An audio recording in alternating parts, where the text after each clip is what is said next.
नमस्कार।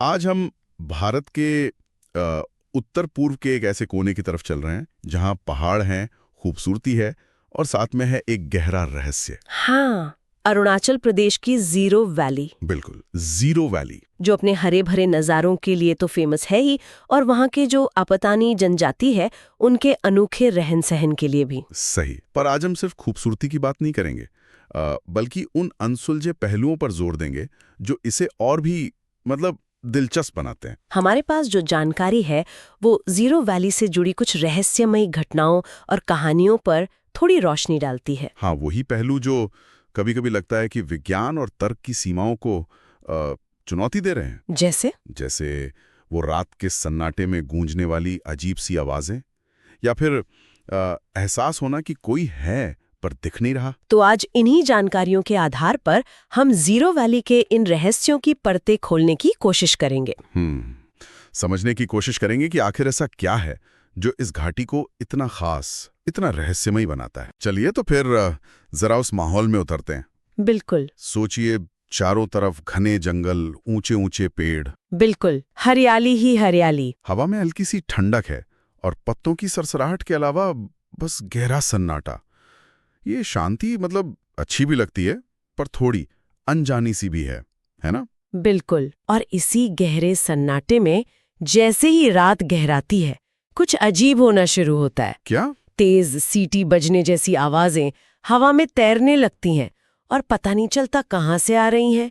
ये वही इलाका है जहाँ अपत्नी लोग सदियों से रह रहे हैं, प्रकृति से एकदम जुड़े हुए हैं। और यहीं से जीरो वैली का पहला बड़ा रहस्य शुरू होता है, ये अनदेखी आवाजें। जानकारी तो यही कहती है कि ये आवाजें खासतौर पर रात में सुनाई देती हैं। और सबसे अजीब बात यह है कि इनका कोई सोर्स नहीं मिलता। आसपास ना कोई इंसान दिखता है, ना ही ये किसी जाने पहचाने जानवर की आवाज लगती है। तो फिर ये आवाज आती कहाँ से है? ये सवाल कई सालों से वहां जाने वालों को और स्थानीय लोगों को भी हैरान करता रहा है। इसको समझने के लिए ना दो तरह की बातें सामने आती हैं। अच्छा।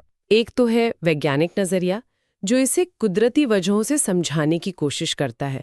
कुछ एक्सपर्ट्स मानते हैं कि ये आवाजें घाटी की जो खास बनावट है और हवा का जो बहाव है, मतलब विंड पैटर्न, शायद उसकी वजह से पैदा होती हैं। अच्छा, जैसे हवा किसी खास एंगल से चट्टानों से टकराई, या शायद घने बांस के झुरमुटों से गुजरी तो सीटी जैसी आवाज निकली। कुछ कुछ वैसा जो शायद एओलियन हार्प इफेक्ट कहलाता है। हाँ, कुछ वैसा ही।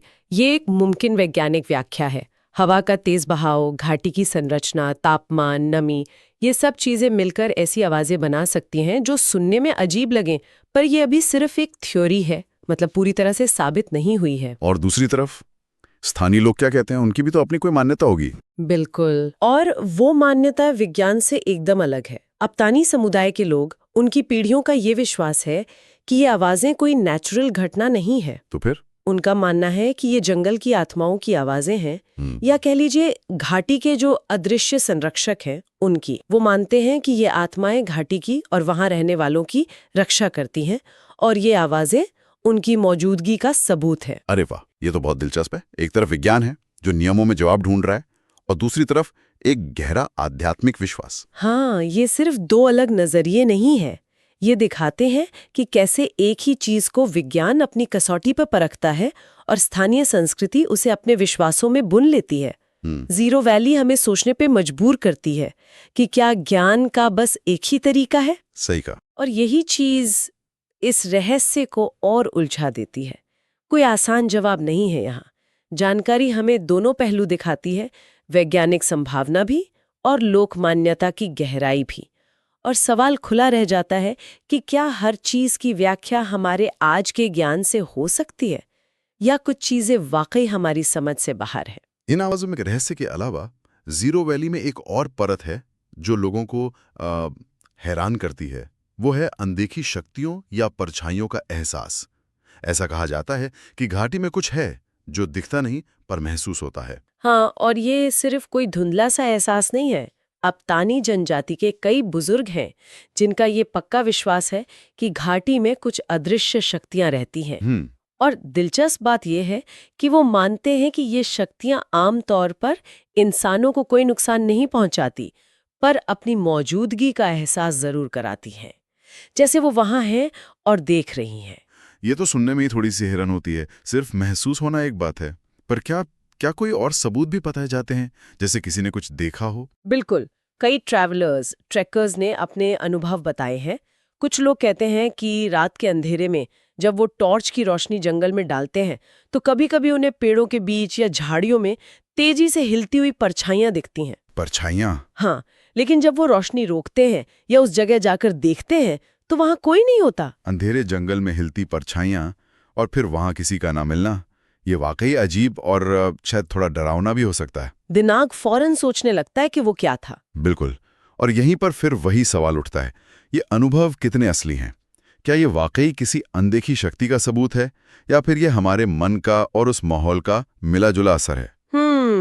जरा सोचिए, घना जंगल, रात का अंधेरा, अनजान जगह, कानों में वो अजीब सी आवाजें गूंज रही हैं। ऐसे माहौल में डर और कल्पना, ये दोनों मिलकर भी तो ऐसी चीजें दिखा सकते हैं। हाँ, ये मुमकिन है।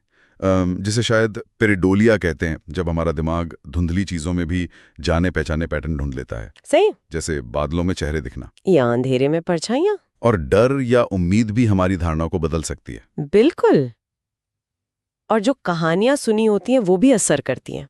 अगर आप पहले से सुनकर गए हैं कि वहां कुछ रहस्यमयी है तो शायद आपका दिमाग वैसे संकेतों को जल्दी पकड़ ले। लेकिन फिर भी जानकारी इस सवाल को खुला ही छोड़ती है, क्या ये सिर्फ मन का वहम है या सच में कुछ ऐसा है जिसे हम देख या समझ नहीं पा रहे? यही अनिश्चितता जीरो वैली के रहस्य को जिंदा रखती है। तो हमने आवाजों की बात की, अनदेखी शक्तियों की बात की। अब जीरो वैली के तीसरे जरूरी पहलू पर आते हैं। ये अपतानी जनजाति की मान्यताओं और प्रकृति के साथ उनके गहरे रिश्ते से जुड़ा है, और ये पहलू शायद बाकी दोनों रहस्यों को एक अलग संदर्भ देता है। हाँ, ये बहुत जरूरी है। अपतानी लोगों का दुनिया को देखने का नजरिया प्रकृति से गहराई से जुड़ा है। उनका मानना है कि ये घाटी सिर्फ इंसानों, जानवरों और पेड़ों का घर नहीं है, अच्छा। बल्कि यहाँ अलग-अलग तरह की आत्माएं और देवता भी रहते हैं। और ये उनके लिए सिर्फ कहानियां नहीं है, ये एक जीती जागती सच्चाई है। और ये चीज़ उनके रीति रिवाजों में कैसे दिखती है? इसका सबसे अच्छा उदाहरण है उनके सालाना त्योहार, जैसे म्योकोर है, ड्री है। इन त्योहारों में वो सिर्फ फसल और अपने समुदाय की भलाई के लिए प्रार्थना नहीं करते, बल्कि घाटी की इन्हीं अदृश्य शक्तियों और आत्माओं की पूजा भी करते हैं। उन्हें धरती, जंगल, पानी का रक्षक माना जाता है। ये उनकी जिंदगी और संस्कृति का हिस्सा है। और प्रकृति के साथ छेड़छाड़ को लेकर क्या मान्यता है? जानकारी में इसका भी जिक्र था। हाँ, और ये बहुत दिलचस्प है। अपतानी लोगों में ये मान्यता बहुत गहरी है कि अगर घाटी की प्राकृतिक व्यवस्था से मतलब बिना वजह छेड़छाड़ की गई, जैसे पेड़ काटे गए या पानी को गंदा किया गया, तो ये आत्माएं नाराज हो सकती हैं। नाराज? उससे क्या होगा? उनका मानना है कि इससे समुदाय पर कोई मुसीबत आ सकती है, जैसे बीमारियां फैलना या फसल खराब हो जाना। अरे, ये तो कमाल की बात है। मतलब उनकी ये मान्यता एक तरह से पर्यावरण को बचाने का काम कर रही है, भले ही अनजाने में। बिल्कुल सही। जहां आज की दुनिया नियम कानून बनाकर प्रकृति को बचाने की कोशिश कर रही है, वहां एक सांस्कृतिक विश्वास ये काम कर रहा है। यही तो, ये लोक कथा और पर्यावरण के बीच का एक अनकहा पर बहुत शक्तिशाली रिश्ता दिखाता है।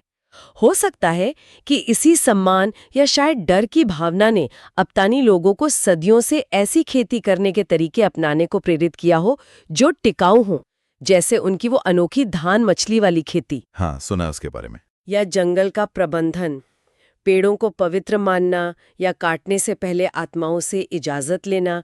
ये प्रथाएं अनजाने में ही सही जंगल को घना रखने और घाटी के बायोडायवर्सिटी को बनाए रखने में मददगार रही होंगी। तो ये रहस्य और मान्यताएं सिर्फ जिज्ञासा जगाने वाली चीजें नहीं है, इनका एक प्रैक्टिकल महत्व भी है जो सीधे सीधे उस जगह के पर्यावरण से जुड़ा है। हाँ, और ये हमें सिखाता है कि जो पारंपरिक ज्ञान है, स्थानीय मान्यताएं हैं, जिन्हें कई बार हम अंधविश्वास कहकर नजरअंदाज कर देते हैं, उनमें गहरी पारिस्थितिकी समझ छिपी हो सकती है। जीरो वैली इसका एक जीता जागता उदाहरण है कि कैसे संस्कृति और प्रकृति एक दूसरे को बना सकते हैं और साथ साथ रह सकते हैं। और ये मान्यताएं घाटी की रहस्यमयी सुंदरता को बनाए रखने में भी मदद करती हैं। तो अगर हम अब तक की पूरी बातचीत को देखें, जीरो वैली हमारे सामने कई परतें खोलती है। एक तरफ वो रहस्यमयी आवाजें हैं जिनका कोई साफ वैज्ञानिक जवाब नहीं मिला है। दूसरी तरफ अनदेखी परछाइयों या शक्तियों का एहसास है जो डर और कल्पना की उपज भी हो सकता है, या शायद कुछ और।